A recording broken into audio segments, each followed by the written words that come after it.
Imagine, if you will, coming to visit us to tour the garden on the afternoon. I'll show you my tree dahlia, my gardening friend. Look how high it is. And it does have some flowers way up high. And a pile of debris, most unsightly, that we have to get past because I have been hard at work in the garden. Trimming some hops, which I regret planting. So we're just gonna take the rollator and let's go down East Willows Walk because I haven't taken you down here before.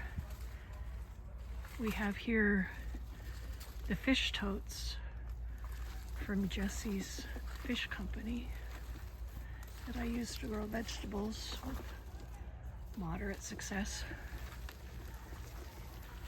Here we come around the corner to East Willows Walk.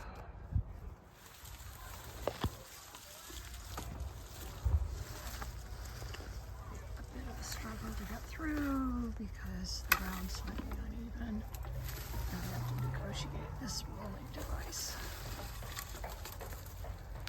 There. Past the narrow part. And here we have one of the deep paths that you can go down into and sit. It's truly a place of mystery down there. Here we go. Back to Willows Walk. You can hear my neighbor down the street enclosing his formerly open porch. That's the sound of the hammering and nailing occasionally. Here we are coming out of East Willows Walk. We have a couple of options. You can either go that way or you can go this way.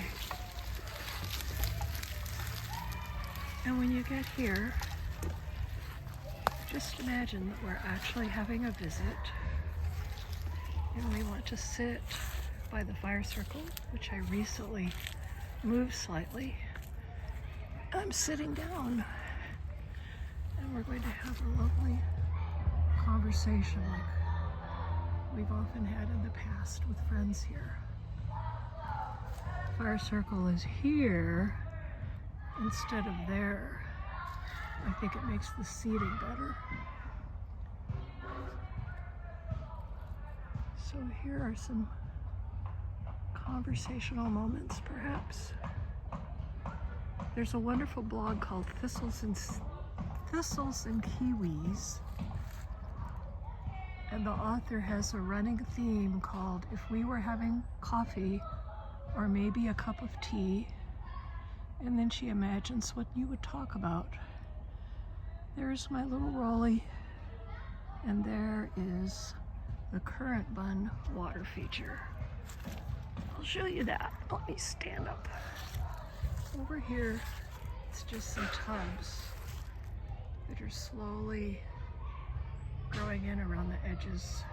I have to figure out a way to hide the plastic edges, and I haven't come up with it yet. And then a plant table in the back. It's turned out to be quite good at making a height step up for that design feature, which I thought of last autumn based on a summer visit to Dorothy Danielson's garden, where she has a wonderful, much bigger water feature of that sort. Here we are going out to the Bogsy Wood, my new path extension, trying to make the paths curvier on the seemingly useless theory that foliage blocks sound, especially evergreen foliage. Doesn't really seem to, though. Not even in the summer. And then let me show you the metal path I love it. It's a path that's made of pavers that used to be the tops of water vaults. I got them when we were the Long Beach gardeners.